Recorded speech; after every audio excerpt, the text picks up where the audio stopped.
warm greetings. I extend my warmest welcome to the talk show Education 4.0 Safe Sustainable Societies.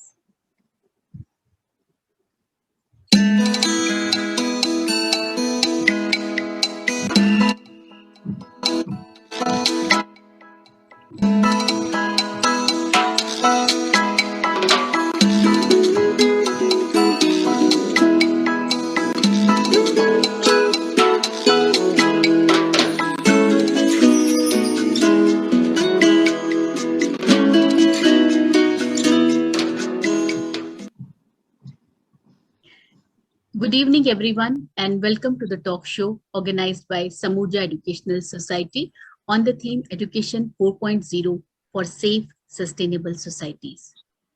In 1991, Samuja Educational Society was conceptualized with the objective of educating children from the marginalized section and preparing them to be vocationally independent.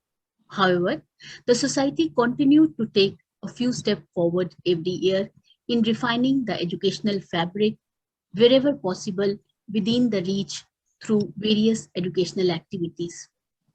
Besides conducting social outreach programs, the Girl Next Door and the Charity Wall. The society also conceptualized and published periodicals and magazines for students and teachers. We explored new realms, trends, and landscapes for our endeavors. We are grateful to the Almighty for His blessings. Indeed, we express our gratitude to all those who have supported us in the past 30 years. We are indebted to those who criticized us, condemned us. Because of them, we shifted to the next level. The unconditional support of Dr. Pandey and Dr. Hasija added to the synergy of Samoja. We owe the success of this talk show to them. The COVID pandemic challenged us to restructure our endeavor. Inspired by the book Die Empty by Todd Henry, we introduced the online sessions to support students of board classes, which gradually extended to sessions for teachers and deliberations for school leadership teams. We believe the great things are done by a series of small things. We requested educators with unparalleled knowledge, skills, and experience to share their wisdom with fellow educators through this talk show. The topic for today is New Learning Trends, CBL. When we thought of this topic, the CBL we considered as competency-based learning. However, with the recent development and the circular by CBSE, the case-based learning. However, it's a huge topic. We will take the CBL case-based learning in another session. However, I'll request my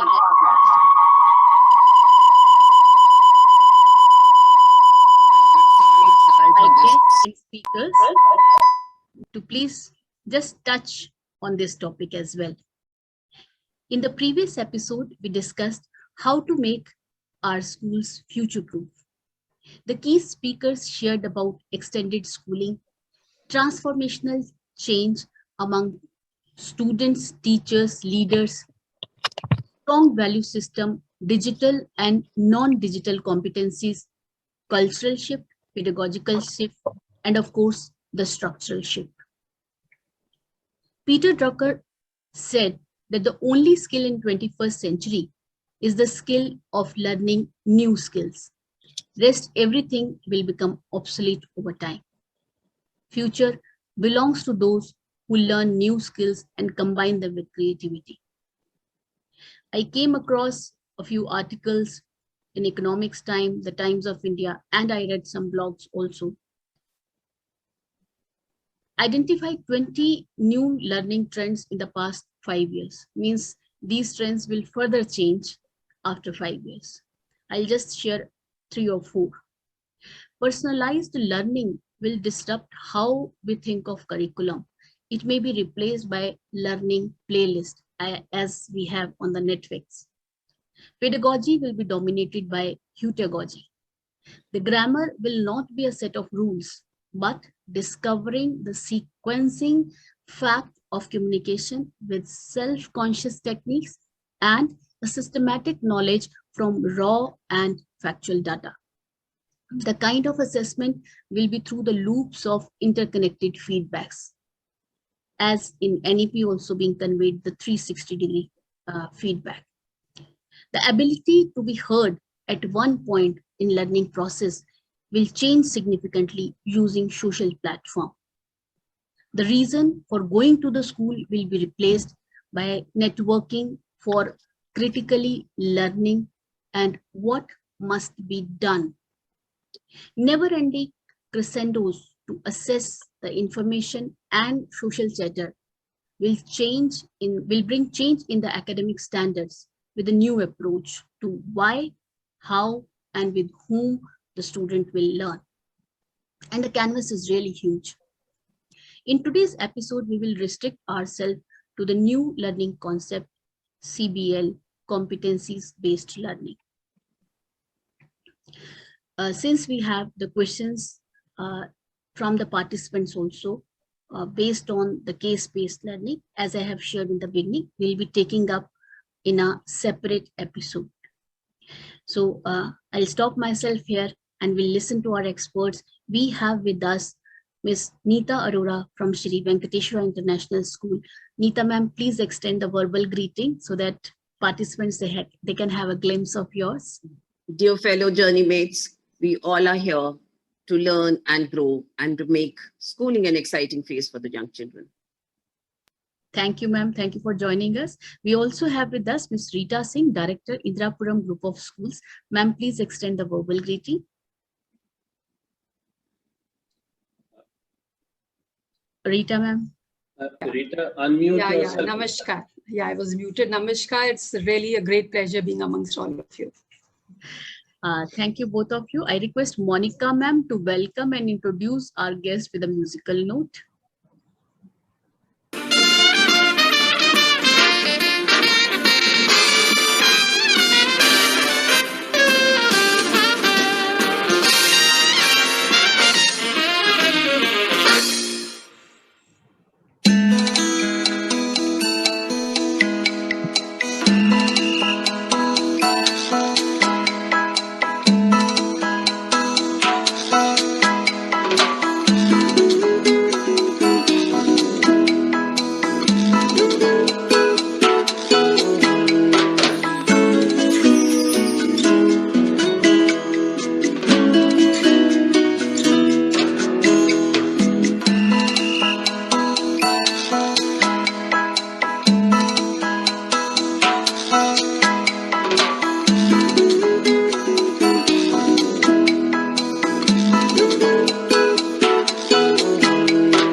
Welcome, Neeta ma'am and Rita ma'am.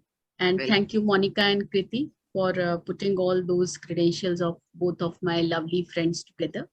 We also have with us our mentor, Dr. Ashok Pandey. Is Dr. Asira there? I could not see him. So Thank both you. of Thank you. them, they have actually added the synergy to Samuja. And today, while we had some technical glitch, again, it was Dr. Pandey who actually supported us. And credit goes to Monica as well. Thank you, sir. Thank you very much for guiding me, for inspiring me, and for supporting me whenever uh, I have said or whenever I have not said. Thank you. Thank you so much. I'm really indebted for your presence. Thank you. Thank Thank you, Muktaji. All the best. Thank you. So without delaying further, we'll start the talk show, and I'll request first Neeta ma'am to please share about the new learning trends. What exactly the new learning trend, competency-based learning are, and what are the keys? What are the keys for that? Over to Neeta ma'am, please. All of us believe very strongly that this generation needs education much more than any other in past because they're living in nuclear families. A lot of skills that they would learn in a joint family are missing altogether. So we have to, when we talk about now forces, we also include collaboration, which was so much prevalent earlier. People would just learn, children would just learn in a family. Collaboration was not even required to be taught in schools. But now the need of schools is to teach even collaboration, communication too, because most of them are learning a different language than the mother tongue. So the child has to be a polyglot at the age of 5 or 8, learn 2 or 3 languages. And so with the need of collaboration and communication being felt, the skills are so important. If the children are unable to communicate, how will they learn? The teacher is talking in a monotonous way, and then there is an exam, and the child is supposed to have that knowledge, and that knowledge is tested, and then we promote. Sometimes we even promote without even bothering to see whether the child has acquired the given knowledge or not. So there is a fixed rigid curriculum, there is a knowledge-based testing, and the children are passed on to the next class. Is called a social promotion. Now, in competency-based learning, the moment the child is competent to do a certain task, this is expected of the child. It is very well defined for each lesson plan, rather than saying you will learn these topics by the end of the year. Now, in a small chat, say 30 minutes or 40 minutes class, the child says, at the end of this class, you'll be able to do this. The child, the parent, and the teachers collaborate together. All of them work together, and the child is made to assume ownership of his work because there is a skill-based education. So when we define learning outcomes, we define them as verbs. The child will be able to do this. The child will learn to do this. So once we clarify this is what we expect you to learn, the children start getting excited and they feel they can do it. Because the moment we say you will be able to do this means we are transferring faith. Faith is something that moves mountains, it is said, and these are small kids. If you make, to tell you frankly, when a child is born, even Jean Piaget said, 2-year child has no fears. He feels he can do anything and everything. Only in school when he comes, the parent or the teacher says, nahi, ye nahi karna, ye tum kar hi nahi sakte, you're too young for this. And we keep on making the child feel inferior, inadequate, whereas we have to make the child feel important.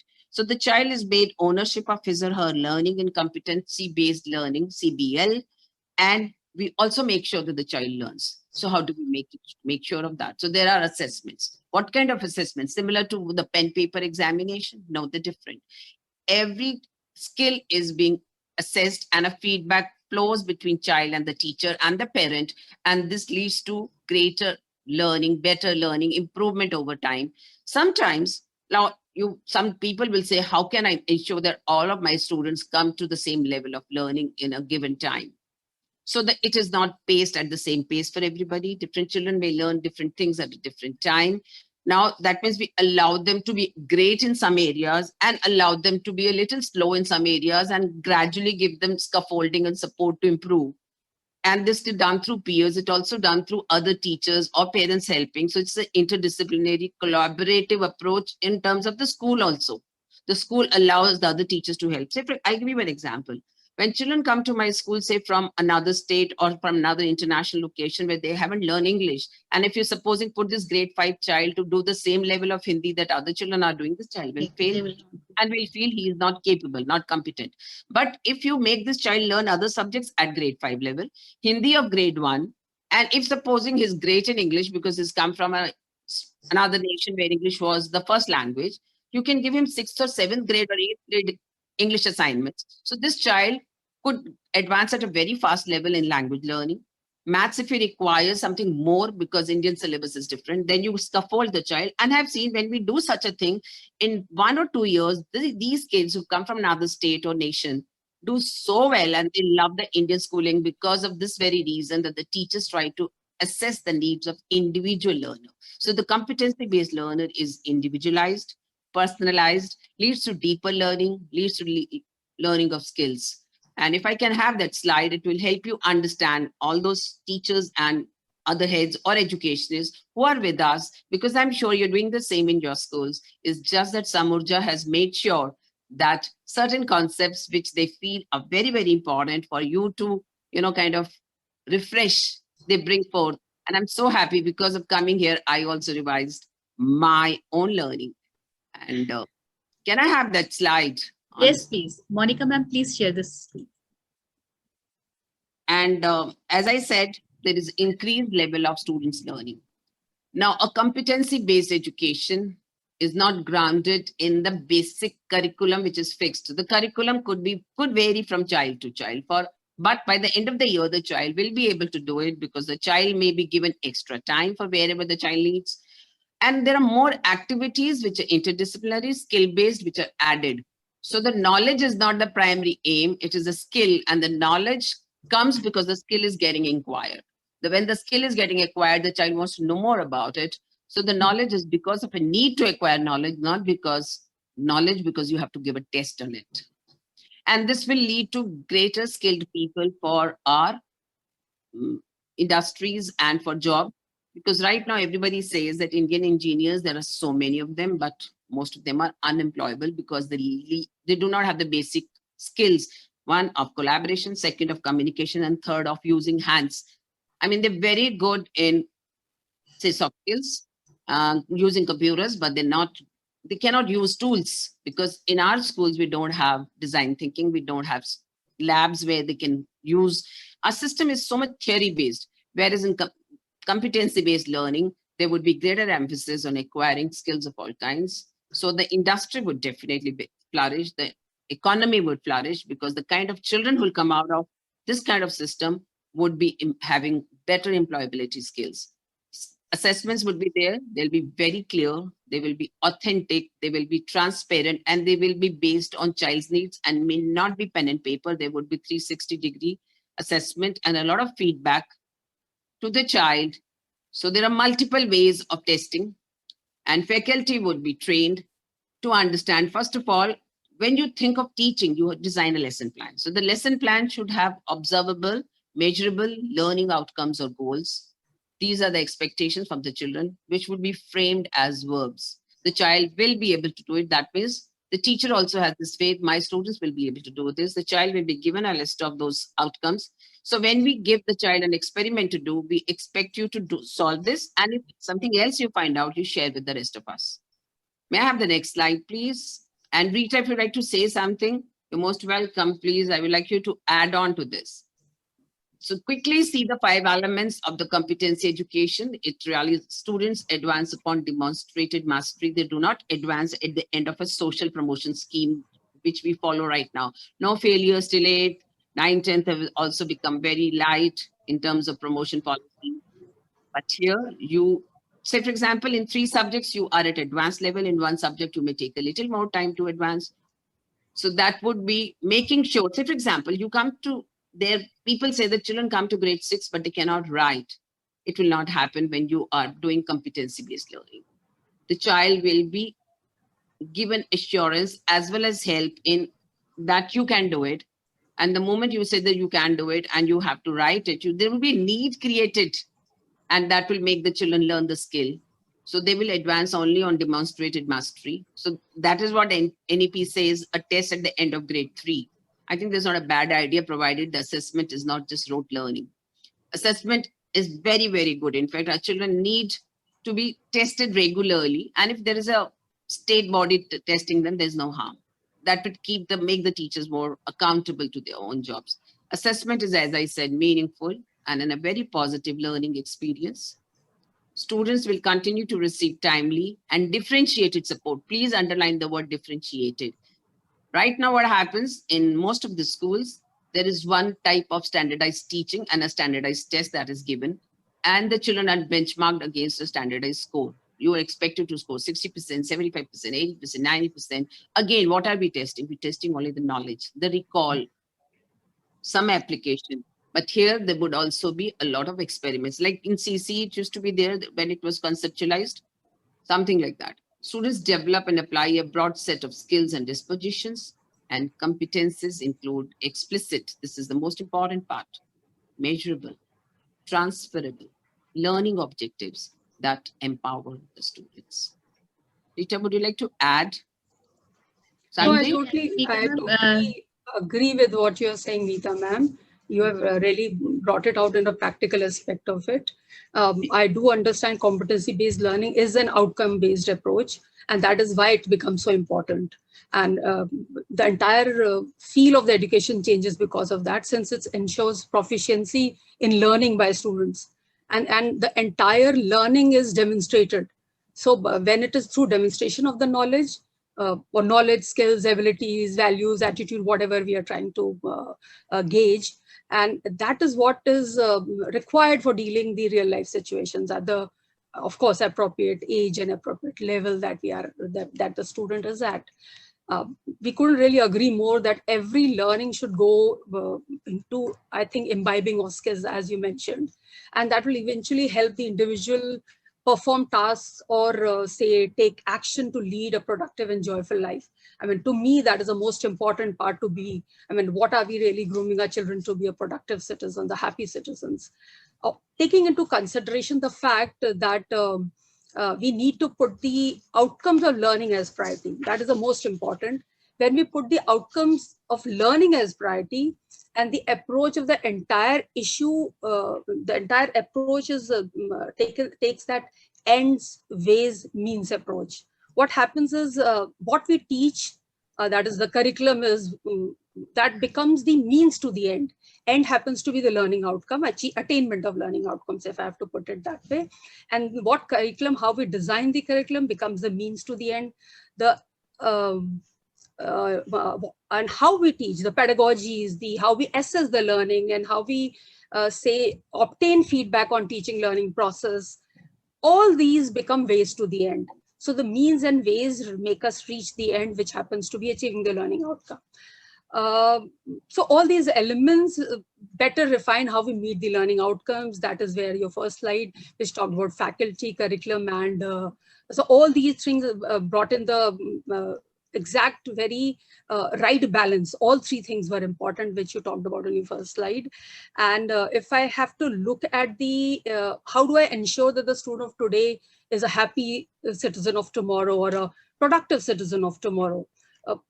If you look at the facets, what we need to develop or what he has to become tomorrow, what all facets of life he has to deal with, I will broadly distribute into three parts. The employability, of course, that's most important, not just because parents want them to have a good career, for his own sustenance and for his own feeling of well-being and things like that. So I would put it as employability related facets. Second, I'll put it as social interaction related facets if he's not a right fit into the community.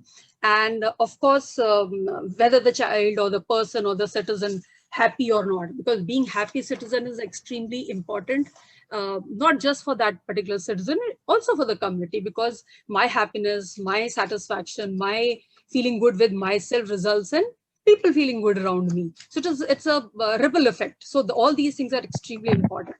Looking at just the employability, I think if I look at the knowledge, building up of knowledge, education has to be graduated and linear process. There is a requirement of imparting that knowledge and skills as well, of course, which is essential for a student to be productive tomorrow.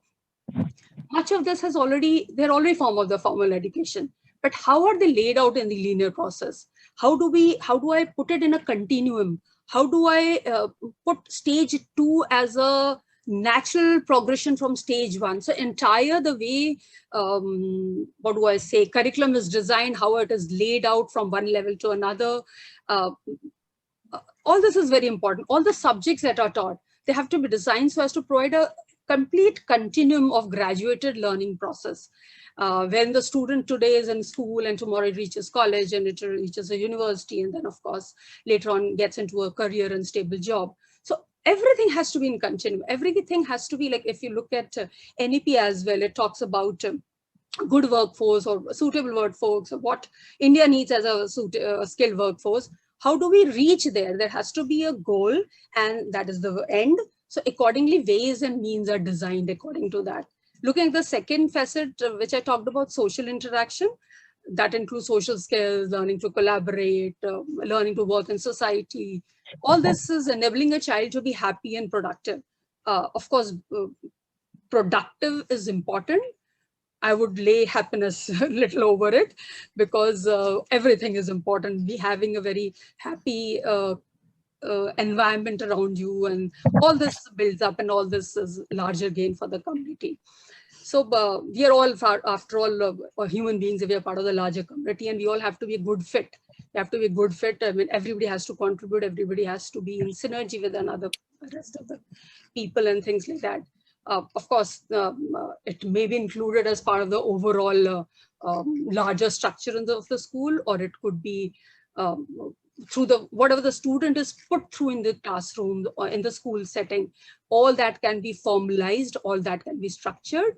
Looks like is structured, but doesn't look like structured. For the child, it is like way of life. For the child, it is something happening in the school. Doesn't feel like learning, doesn't feel like teaching, because the moment a student feels that he's set to be taught, suddenly there is a switch off. So it's a very, very, very, very dynamic, very, very well thought of, very, very organized way. Even if it's a social skill we're talking about, even if it's interpersonal skills we're talking about, even if we're talking about empathy, all these skills. There was one of the webinars we were doing, and somebody said, should it be assessed? I said, yes, it should be assessed. Yes, there should be rubrics for it. There should be, what do I say, the key points for it. There should be everything, but that you don't have to, it should be there in the back of our mind, so that we know there's a structure to our teaching, even if it is that we are social emotional learning that we are teaching. So all these things, and of course, I think let's carry on. We'll continue after this. Now let's see the third slide, in which what will be the outcome in careers? If supposing you're talking about elementary school. So when we talk about career awareness and a CBL environment, right now what is happening is we just have our helpers, these are the helpers, and the child is supposed to assume these are the jobs I can take up when I grow up. So there is a job of a doctor or an engineer or a nurse or a postman, certain jobs which are no longer there. Even they will be discussed because our curriculum is outdated, knowledge-based. And we say, no, we have to show the child a postman's picture, telling about a post box, which is no longer there, but the teachers, because they've been taught like that, they've been trained to teach, so they do not reinvent the wheel. Whereas now, if you're talking to an elementary school child, primary school, pre-primary, you can even basically talk about computer engineers, coders, gamers, data analysts. There's no harm in talking about jobs now and jobs of the future, so that the child does not just grow up thinking I'll be this when I grow up. Instead, there would be many more jobs. So there is a building of understanding of a broad scope of careers and how school relates to the world of work. Industry tours, you can take your primary students, instead of taking them to a dolls museum, you can take them for industry tours. Let them see nice big industries. They are all fond of cars or toys. Take them to a toy factory instead. Let them see how engineering is done with the toys, so that they feel like working like that. They can be using skills to make those. And then when they come back, they try to design something like that. When we talk about art integration, it has to be a real life experience transferred on paper, not just draw a hut or a river and you say, oh, I've learned to make scenery. Guest speakers should be called to schools, even for primary school children. There could be parents as a resource, field trips, as we said. So I think we have to think differently than we were taught, not just those 7-8 places where we take our children, places of worship, dolls museum, a zoo. When nobody thinks, oh, you're too young, they should not be taken to these places. Like Kidzania now talks about a lot of places. And now when we talk about middle school, how do we make them explore the careers? This is again a skill that they realize that they have to gain in order to be ready for that career. So they would not think of only knowledge, they'll think of getting a skill because you're exposing them to the world of work. Diving into learning more specifics about the targeted careers. Informational interview, career cafe for middle school could be organized. Why only for senior students? Job shadow, they could actually say, for example, they could shadow a teacher for a change, or a parent could be requested, could you please take your child to your factory or your office? And or maybe a group of children could do internship somewhere, maybe just 1 day internship, take them to a newspaper office. Earlier, I remember we used to go to Britannia biscuit factory, go to Parle-G, go to Cola's factories. I think all those visits should become more than that. What does an engineer do? What does a manager do? The job shadow is very important. Then we come to high school. High school is a stage when you prepare the children for the careers of future. Applying learning through experience with industry in a career of interest. Project-based learning. The entire learning from junior class till now should be project-based, because then only the skills could be learned and assessed. And the child will demonstrate mastery. In a project-based learning, the child can demonstrate mastery of a skill rather than a pen paper examination, which you may or may not pass and still get socially promoted. Volunteering experience, mentoring relationship, internship, student-run enterprises are very, very common and should be given more importance. Enterprise challenges, capstone experience courses, youth internship, youth apprenticeship, service learning, entrepreneurial experience, senior experience. So competency, build competency of children, not just transfer learning. And I would bring in Dr. Ashok Pandey to share his views on it, because he has done so much work and he has researched deeply into how to make schooling more adaptive to present, future, as well as to the industrial need. Nita ji, sir, मुझे ये बताया गया था कि आपको blessings के लिए बुलाते हैं और आप कहते हैं मुझे बिल्कुल आखिर में बुला रहे, तो मैं वो काम ही नहीं करना चाहती. I would like to hear you now as a part of this team. My God. Nita is giving insight stories. My God. Okay. So Monica, if you can please bring stop sharing the screen. previous slide of Okay. Nita ji, just the previous one. Roll back. Yes. So thank you, Nita and Rita. I think both of you are very rhymic in your names. You know, I think this is the whole crux. An entire competency-based learning or competency-based education. You can also call it personalized, call it whatever name. They're all synonyms. So let's not go into the semantics of this. But these are the 5 points here. And I'll break these 5 points into 3 heads. The first one is students advance upon demonstrated mastery. Here, the operative word is students, which means all the students. And that should be the culture of all the institutions. That please talk of all the students. And that is where it comes to equity and excellence for all. So the background or anything should not matter. And this is the culture. So the competency-based learning is resting on 3 pillars. And the first of those pillars is culture. So that should be the culture of the school. The second one is competencies include explicit, measurable, transferable learning objectives that empower students. What does it mean? It means we will have to create unique pathways for all the children. And we have to clearly, transparently, compassionately state the competencies and expectations from them. So that is very, very important. And that will be the structure, the second pillar of CBL. So culture and then structure. And now come to the last 3. One is about assessment. Another is about bridging the learning gap, timely and differentiated support. So you have to bridge the learning gap. And the third one is students develop and apply a broad set of skills and dispositions. So that will bring the excitement of learning, meaningful experiences. So these three will come under pedagogy. So pedagogy, structure, and culture, these are the three pillars on which the CBL rests, which Neeta and Rita, both of them have explained very well. So that is the first very, very important thing.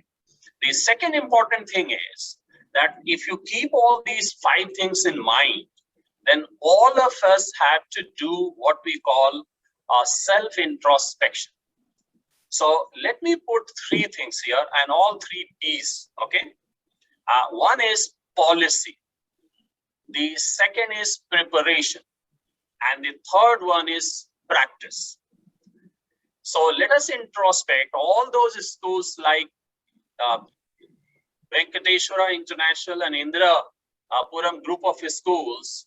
I am very confident that they have got the policy also, they have the preparation also, and practice also. And let us say that they are at the advanced stage of transition from the current to the future. Ultimately, what are we talking about today? We are talking about shifting the gear from the present to the future. And the future is CBL, right? So if the 3 P's are in place, then you are at the advanced stage of CBL. But you drop the last one, the practice. It means your policy is there and your preparation is there. Then you are emerging as a CBL institution. And if one more P is dropped, which means you only have the policy and your preparation and practice is not there, then you are in the developing stage of CBL. That is your third category. And when the last one, even your first P is under debate, discussion, group meetings, managing committee discussions, then you are not yet ready for CBL. So I think with this discussion that these 2 scholarly ladies are bringing in here, it is an opportunity for us to decide at what stage of CBL preparation we are. We are at the advanced stage, we are the emerging stage, we are the developing stage, or we are not prepared as yet. So I think you have shown this self-introspective mirror, and people like us should understand what exactly CBL is. And this, why somebody might be wondering here what differences it is going to make, how it is different from the current practices and traditional practices. I think the next slide, which Neeta has brought out, the future skills. After all, we are preparing our children for the future skills. And child, the skills have their half-life only as 5 years, which means whatever skills you have today, their value will reduce to 50% in the next 5 years. So just imagine a child coming to us at the age of 3, and after 20 years, child going in the workforce, the kind of skills that we are teaching them today, they will almost be non-existent 25 years ago. So that is very, very important. And if we are bringing in these elements of CBL today, I think we are preparing children to be self-directed learners. We are preparing them to learn how to learn, and then we will be able to prepare them better than by not doing all this. And therefore, a new concept, puts a whole lot of umbrella around it, and that is called universal design of learning. And it is the universal design of learning which is based on equity and excellence for everybody, excitement, love, and meaningful learning experiences, timely and differentiated responses to the gaps in learning that we observe, teacher preparedness, that is something very, very important. And then the kind of learning architecture, whether it is in person or online or blended, what kind of learning architecture and spaces and environment that we are going to provide to them will decide what the learning outcomes will be. So I think these are the 3 or 4 things which I thought on the opportunity that Neeta has given to just add to what you have already said. Thank you very much, Neeta. Thank you, sir. Thank you so much for giving us the crisp idea, the crisp points. Neeta ma'am, shall I request Monica to stop sharing the screen? Yes, please. Okay, Monica. So, sir has beautifully conveyed that policy preparation and practice. So we need to understand whether we are at the policy framing stage or the policy preparation stage, or we need to practice it. We are talking about CBL, and will CBL remove the learning gap which we have faced during this COVID? Because I was just reading an article, 1,000 billion students across world. I think in India, quite a big number. How we are going to bridge that gap? If I am preparing for CBL in my organization, preparing the policies and preparing the thing, then maybe the schools like Rita ma'am and Neeta ma'am, you are already prepared. You have already prepared the policies and now you are practicing it.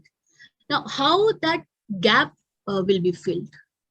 Because when we talk about making sure that there is equity and there is excitement and there is support given to each child and there is differentiated model of learning as well as helping. So that means digital media will play a lot of important role. And that is what COVID has shown us. As you just asked me, well, COVID has actually promoted CBL because through online or blended learning, the teachers have been able to reach across to many kids, especially where the schools are aware of what is CBL. So now if the teachers know these are the skills my students have to learn, and this is one skill my child hasn't learned, because in online also children have been participating in presentations, in speech activities, thinking tree, or they've been showcasing STEM projects, they're doing art integration. They're also, I mean, the teachers have defined these are the learning outcomes I need. And in online blended learning, we had to define it more clearly than ever, so that the parents also can receive it and the child takes ownership, because the child is not coming to a class. There is no peer to help the child. So the child has to understand. So the teachers have transferred the objectives very, very categorically and clearly and in measurable ways. It's not that learn this and tomorrow I'll see in class. Come prepared. It's not that. Earlier, the assignment was to be read the lesson and come prepared. Okay, do this bit or draw this diagram and come prepared. Now it is you will learn this and try doing this. Like, for example, it could also be you teaching about balanced diet. So in your kitchen, find out articles which have more proteins and bring them on the table when you come for a class. Show me certain objects which have more high protein. So that means that now child is actually doing some sort of activity along with mere listening. Okay, thank you. Thank you. That's brilliant. Rita ma'am, my question is to you. I fully agree with what Neeta ma'am has conveyed. We do realize we are actually experiencing the mobility of students from one school to another, whatever is the reason. Mainly the reason is the fee. The students, those, from one bracket, they are moving to the other bracket because the socio-economic status, the economic financial crunch is there. So what Neeta ma'am has said, that is thoroughly applicable to the students, those who are with me, right? The student, those who are joining me now, and you are at a CBL phase of, implementing or practicing, how you will identify that and what is your take for that? Because the teachers are here and they would like to know if some new child is in front of them, what should they do? I mean, the crisp way. CBL in any case will always start. See, in CBL, you got to meet the child where he is. You got to come down to the level of child and then pull him up gradually. And of course, the pace of the learning will differ with every child, and somebody will pick up faster and somebody. So whenever, even with your own students, even if the child has been with you for 10 years, with every child, you'll have to do a placement evaluation. You evaluate a child, where does the child, if I look at the learning outcomes of one, we always create very clearly the standardized outcomes that we're expecting at that particular level, whether it's English of, say, stage 3, there is always a well-defined, that is the first thing that we have to do in CBL, because you got to define it. Once you've defined the learning outcomes, or when you've defined the level of what are subjects we are teaching, what will be the mastery that you're expecting from a child, there has to be a second step. First step is the defining those stages, those standardized criteria, whatever, for that particular class or subject. Second would be assessing each child, where that child will be placed as far as his own mastery at that point of time is concerned. So whether a child comes from outside or from my own does not really matter, because with each child, you will be having a individualized journey. You'll be carrying on with each child in a different pace, in a different manner. So I don't see that as a challenge. What I see as a challenge is creating robust competency-based education system in your school. How do you define those outcomes? How do you put it in place? When you are saying it is going to be all demonstrated, how do I assess that mastery has been achieved? Whether the child is able to demonstrate, how do you make that child demonstrate? How do you create your assessments there, which are embedded in your lesson plans? How do you make your child experience all those things, or experience, learn, pick up all those stages of learning and then demonstrate? How do you make that child go through all those things? So this is where the challenge which I see, because you got to put in variety of engaging content. You got to, when you talk about testing, it is not just any testing, it is proper criteria and reference testing. So all those clarity has to be put in place. And for once, you got to have parents involved, you got to have teachers involved, you got to have child definitely involved. So all those, so every child will have its own individual pathway. Of course, there will be a macro pathway, there will be a macro structure to the entire learning, but people will deviate, people will find their own learning pathway. That is what is unique about CBL, I would say. So once those learning outcomes, they are ready with you, then I think that's a major part. That 60% of the task is done. Now the teacher's job, that is the 40% of the task, is still there to identify that children, each and every child, that whether they are learning these things or they have achieved these learning outcomes or not. Absolutely. And if we put it subject wise and we put it on display in the notice boards in every classroom, and we also have the assessment result is a bad way to put it in this. For example, I may be a numeracy expert and I may not be very good at literacy. So I may be at level 4 in my mathematics in my classroom. I may be at level 1, but does not really matter. If I'm lagging behind in English and I'm catching up in maths, it becomes a good feel factor for the child. And there is a, so that is what is important, to clearly put the outcomes up there. Great. Neeta ma'am, you mentioned the design thinking, that for design thinking, we require the infrastructure and the lab. Whereas I believe, or, No, design thinking is more than the lab. More than the lab. Yes, this is what those are design labs, which are technical labs. Those are different. Many schools abroad have those design labs, whereas our schools usually do not have, because the children are not made to learn through our hands, they're made to learn through hearing, listening, reading. Even if, ma'am, if suppose I remember in class nursery, I learned a rhyme, Baba Black Sheep, have you any wool? So at that time, there was only black sheep. But then design thinking evolved, and now if we listen to the rhyme, there is a brown sheep, and there is a white sheep, and there is a gray sheep. So that is also, design thinking. Somebody has designed it. So listening to that, the child realize that it's not only the black sheep which gives the wool. There is a white sheep, there is a brown sheep, there is a... By the way, did you even see a sheep when you learned this rhyme? Want to talk about blue, black, gray, whatever. Point is, we haven't even shown those animals and we're talking about them.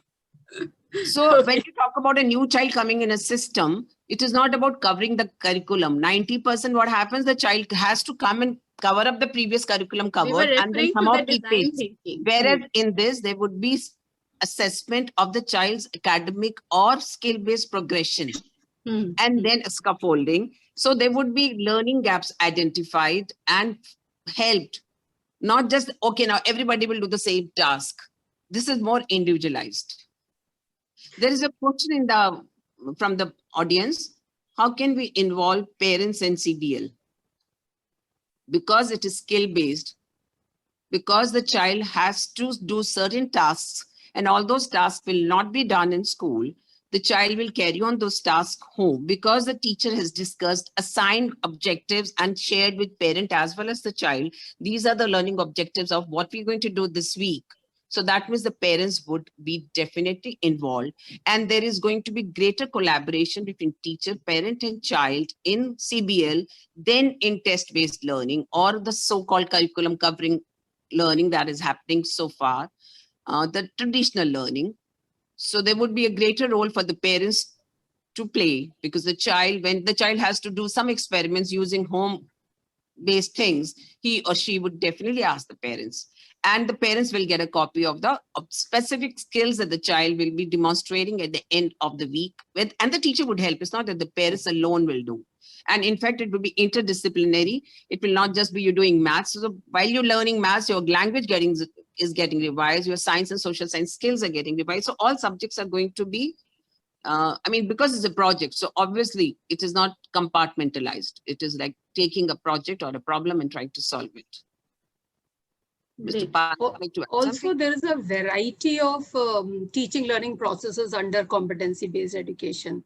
There'll be so many variety depending on what pedagogy are we using. Since we are nearing 5, are we ready for a rapid fire round with you on CBL? Shall we do a quick rapid fire? Just if you allow us. I thought Mokta ma'am was a moderator. Okay. Okay. So I begin. Just a minute, Nita. Mokta, Jesus. let me fill the gap in between. You have brought in 2 vivacious ladies today, right? But this vivaciousness, commonality ends when you find a very distinct difference between the two. So as far as my friend Nita is concerned, she will tear off all usual schedules and status quos in favor of spontaneity, and will bring in excitement and unpredictability, and shake lazy students like me out of our nerves, right? So that is her characteristic of vivaciousness. On the other hand, my friend Rita, there is a saying that if you want your peace of mind, go somewhere near the serenity of a lake. So she is that serenity of a lake. and if you want that peace of mind, go to her. So you have brought today vivaciousness, that unpredictable excitement, and that serenity of lake. I think amazing. Congratulations to you. Thank you. Greatly valued. These two having a rapid fire. So I told Mukta, the coffee would be missing. I'm going to call it Coffee with Mukta. Coffee is due. Who's asking whom? Okay, begin. How are we doing? You're asking me and I'm asking you. Yes. Okay, so you start. Full It's all form. about CBL. I hope it's all about CBL and not personal questions. Only CBL, because the topic is very One clearly defined for personal us. questions. One personal question allowed at the end. Participants, this is all. We have 5 minutes, and we also have to have a video of takeaways. Samudra. Okay. One personal question at the end. Okay, in the end now. Hmm. Okay, so the key points of CBL. Okay, learning outcomes are well defined and every student matters. Okay. The vision of a CBL should be Shared among students, parents, and the teachers. okay. Okay, learning environment. Should be safe, innovative, engaging, transparent. Very good. Should the learning be subject specific? Of course not. As we said, interdisciplinary. Okay. Role of other teachers. Facilitator, guide, of course, collaborating with the student. Very good. What about assessments? Assessments are a positive learning experience. Okay. Learning experience. So my question to you is more about assessments. The achievement standard should be well defined. They should be more frequent. They should be transparent. Very, very good. Okay. What about equity? how do we bring in equity in education under One CBL? phrase, each child matters. Okay. Learning objectives. Should be well-defined, measurable, explicit. What about the outcome of CB for students? Empowering, developing skills at each stage. And support, if you give support to the children. Has to be provided. It is timely, it is differentiated, it's like a big support. To you, how does student advance to the next level? On demonstrating mastery of the skills. Okay, of that level, fine, okay. So Okay, when is mastery considered then?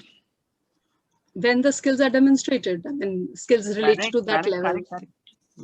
Okay, so what about the pace of learning? The pace of learning in different subjects or different areas could be different. May not be same at all.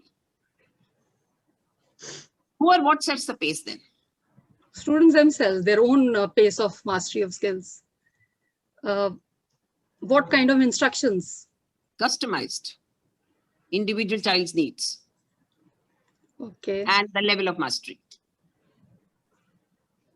Community.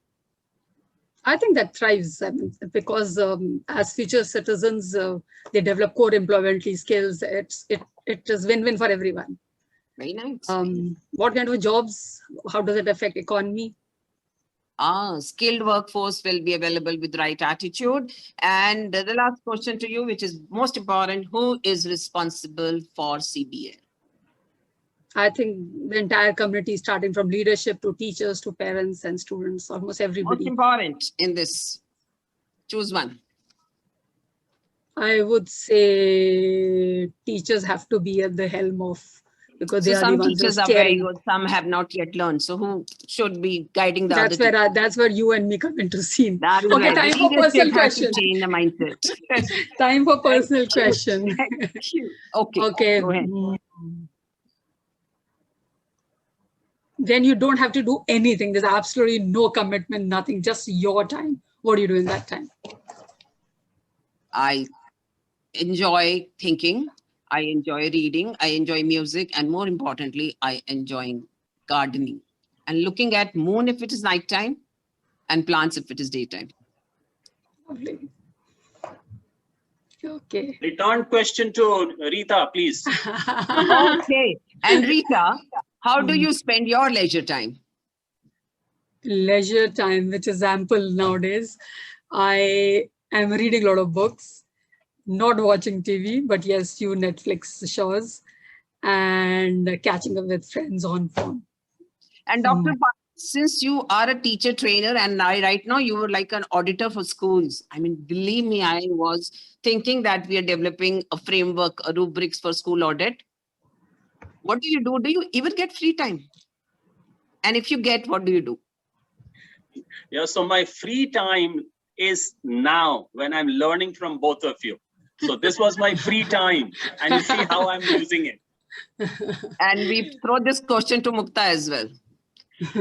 Apart from serving us coffee, what do you do?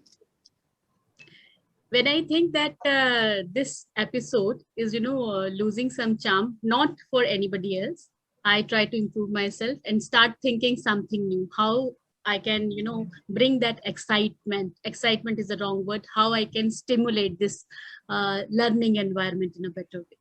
And I must tell you that I have never seen myself being projected so well by myself also. You did outside without asking me for any photograph, any certificates. I don't know how you manage them. I was wondering, did you ever apply for an award?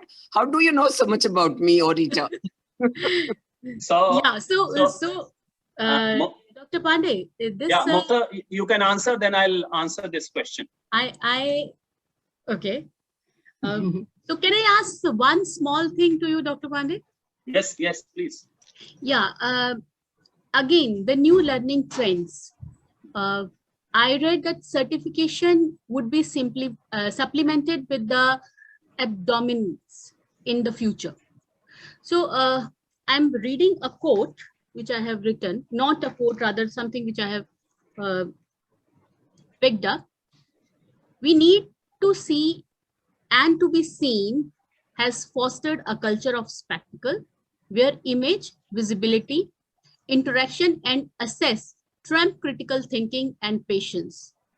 As people seek to continuously brand themselves, just as corporates have been doing for a century, the result would be the same in education as well. Human identity based on reputation, portfolios, and the data rather than intimate and authentic human interaction and iterate understanding. Sir, why I'm asking this question, because we had the informal You just discussion. did both of them for us. Should we train our children on this aspect? I again, although time is not permitting me, just 5 years back I went to US, and one of the with Professor Chaudhary, one of the resource speaker in US asked me, Mukta, I didn't see you at LinkedIn. I said, I'm not at LinkedIn. So I mean, on one side, is it swelling up, or how we should train our children? Is it a positive or a negative thing? Over to Dr. Pandey. Okay, so I'll try and include an answer to Neeta's question also. Neeta, unwittingly, we are leaving our digital footprints, right? And we just don't know. Whatever we have done today, it is already printed somewhere. Correct. And we have no control over it, right? So everything that you have accomplished, it is digitally printed, and anybody can fetch it and retrieve it. Okay, so that's the answer, and that I bring to Mukta's answer. Mukta, I think we have to tell our children two things, and both of them are with regard to footprints. One is reduce your carbon footprint to 0. Good. And bring in quality in your digital footprint. Wow, Wow. beautifully said. I was wondering you're going to say Beautiful. very Isn't nice. it? So that is what we have to teach our children. And we have a brilliant teacher amongst us who's watching us, sharing our comments. Sunita Rajiv here. Hello, Sunita. Yeah. Hi, Sunita. No, I think she must not be in the. No, In she's the not in room. the panel, but she's been not in the posting room. Yeah, comments. I'm sure she will write the There answer she in is, the with chat her box. namaste. Yeah.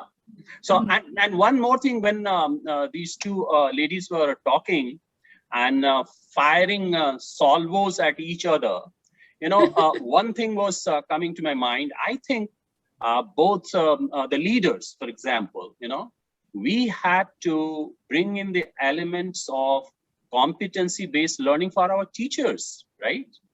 And we had to create an onboarding structure for our new teachers particularly, right? And even for those who have the years of experience and have become veterans in whatever they have been doing, I think this change management will be required, right? And that is why I talked about those 3 Ps, that first the policy and then preparedness for all, okay? I think that is the real challenge that we have to meet. That is where the leadership comes in. And the leader has to change the mindset. And today you at least made changes in our mindset all the more. British Council has collaborated with the CBSE, or rather CBSE has collaborated with British Council and University of Cambridge for teaching Indian educators what is CBL. And now it was cascaded down. And Sita is a part of this journey. I'm there. There are many others who are co-learners there. And we do hope that first we change the mindset, then we change the mindset of our society, mini society that our schools represent, and then it will become a change in real sense and reach the policymakers. Absolutely. And when these children become leaders of tomorrow, I really wish that my students will be politicians, some of them at least, and they would bring about the required change in the scenario of running a government or managing education. I do hope that each child will get good quality education where skills will matter, not just getting 30% or 33% or moderated marks and moving on to the next level without having good learning. No learning gap should ever remain. A lot of progressive schools are already there. The issue is to coming it down to all 40,000 whatever schools that we have. That is where the challenge is. If you want to change the community, if you want to change the country, then of course we got to go beyond. I think without CBL being talked about in CBSE or being propagated, lots of progressive schools and the leaders like what we have here, they were already doing it. I mean, I already have I've seen how SAS has been functioning. I mean, how does it actually happen in all the kinds of schools that we have? How do we percolate it down? That is where the challenge is. That is where the policymakers like Dr. Ashok will come into. And there's so many teachers who are here, but I want a commitment that you're going to change your style of teaching from mere rote learning or understanding of concepts to application and skill development. Please think of some experiment that you can give to the children, which they can do individually or they can do collaboratively, and whatever household material they can use, or you can fix up a day in a month where they can come and use the lab material, take it home, or their parents can pick it from them if they're not allowed to come to schools. But yes, our children got to have certain kits which we can develop and give them so that they start working with hands and understand, apply those concepts. Like you remember, Rita, we were talking about CBL could also mean case-based learning. Maybe it will be topic for another such seminar. And if you remember one of the BCSA's masterclass, we discussed that when we're talking about case study, of course, the same thing as case-based education. We did, I think Sunita was the one who talked at that point. Two of us were talking about it. Why not two of us get together and the two schools get together and create a whole lot of case studies?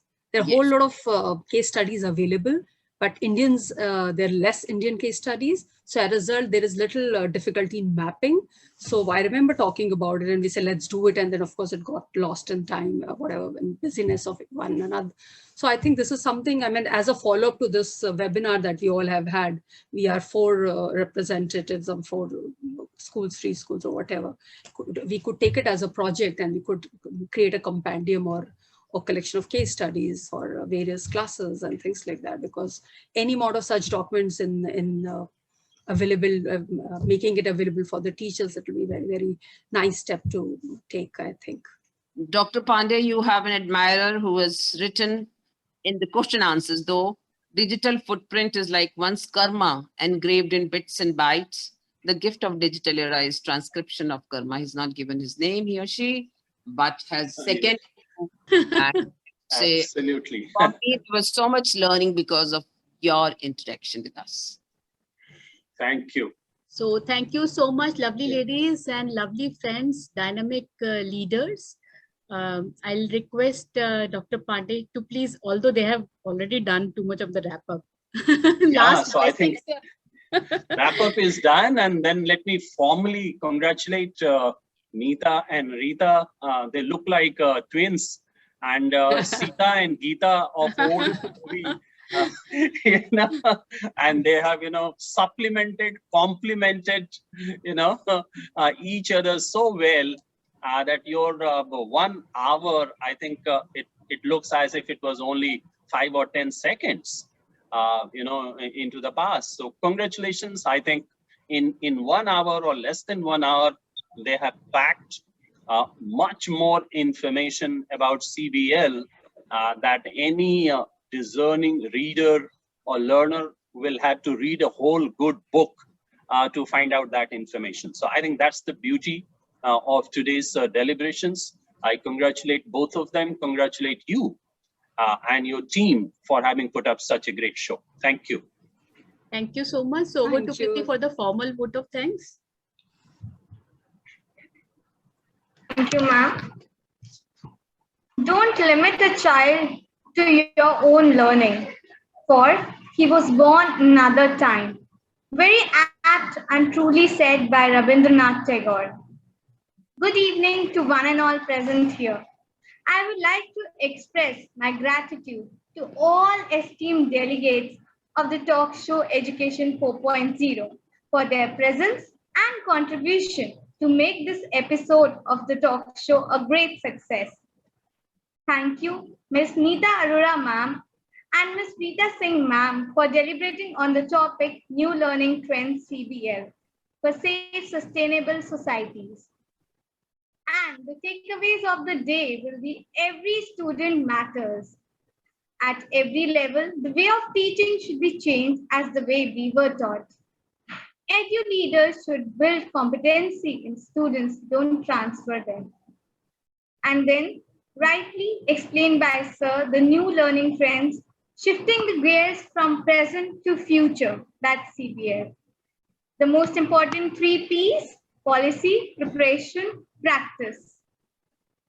Thank you so much. I extend my gratitude to Honorable Dr. Ashok Pandey, Sir, taking out time from his busy schedule to grace the event and share the views.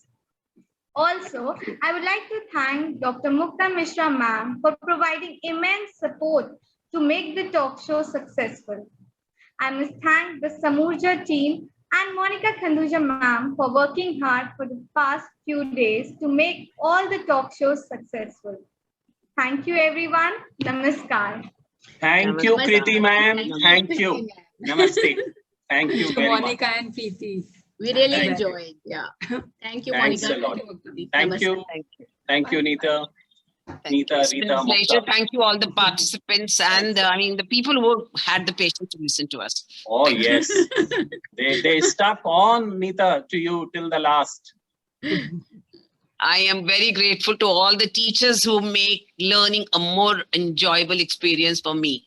And for Absolutely. Scores of students and their parents who have their aspirations fixed on us and to their children, definitely. Absolutely. Thank you. Thanks a lot. Thank you, Thank everyone. you. Bye-bye. Bye-bye.